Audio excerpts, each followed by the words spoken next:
कहाँ भूलैला ना हे मैया कहाँ भुलैला ना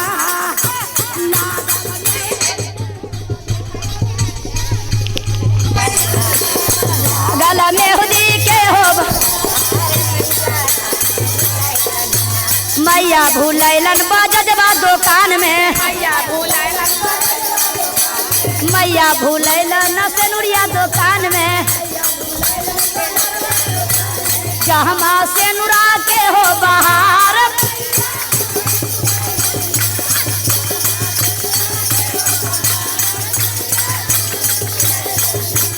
जहमा चुनरी के हो बाजार मैया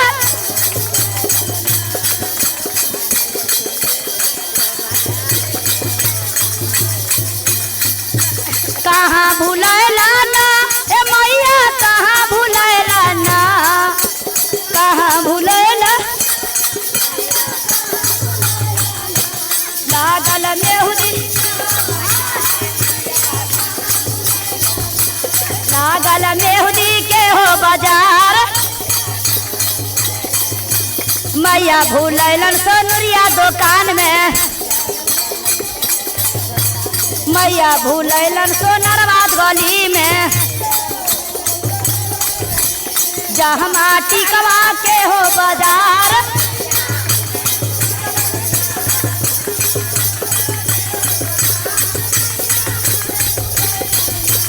जहमा नथिया के हो बाजार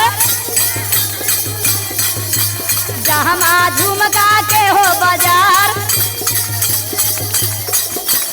मैया भूलैलन सेवका गली में मैया भूलैलन शहरू गली में मैया भूलैलन बजजवा दुकान में मैया भूलैलन बजजवा दुकान में गाइए सबको गाइए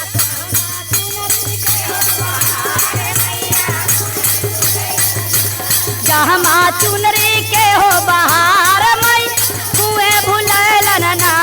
जहमा चुनरी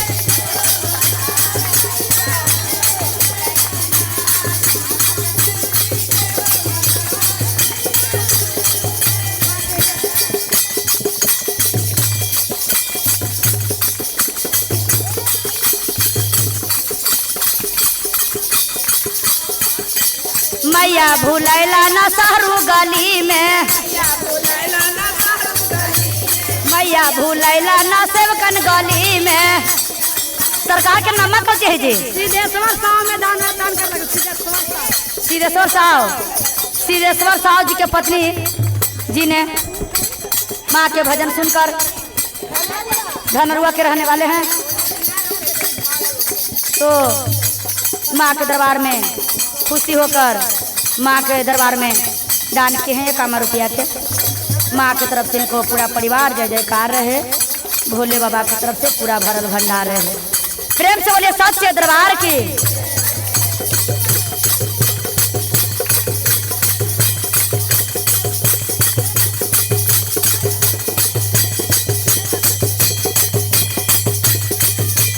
मैया भूलैलन शहरू गली में मैया भूलैलन शहरू गली में जहमा भोजन के हो बहार मई जहमा शहरू के हो बाजार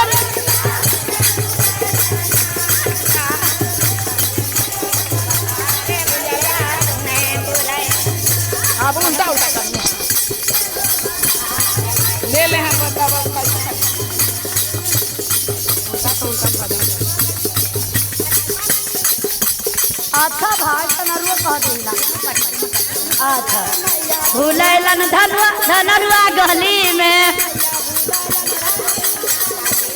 मैया भूलैलन धनरुआ गली में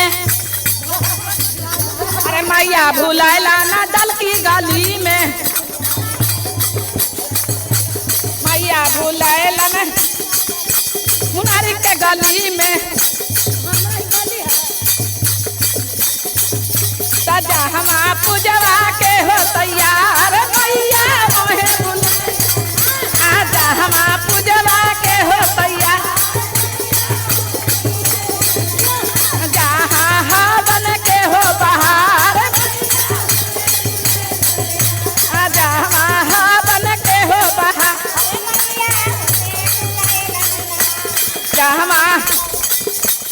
जहाँ बेदवा के हो बहार अरे मैया भुलाला ना पंडित गली में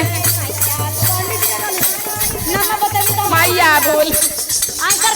मैया भुलाला ना पंडित गली में मैया भुलाला ना पप्पू गली में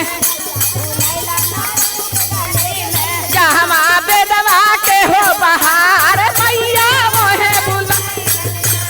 जहाँ बेदवा लागल मेहंदी के हो बाजार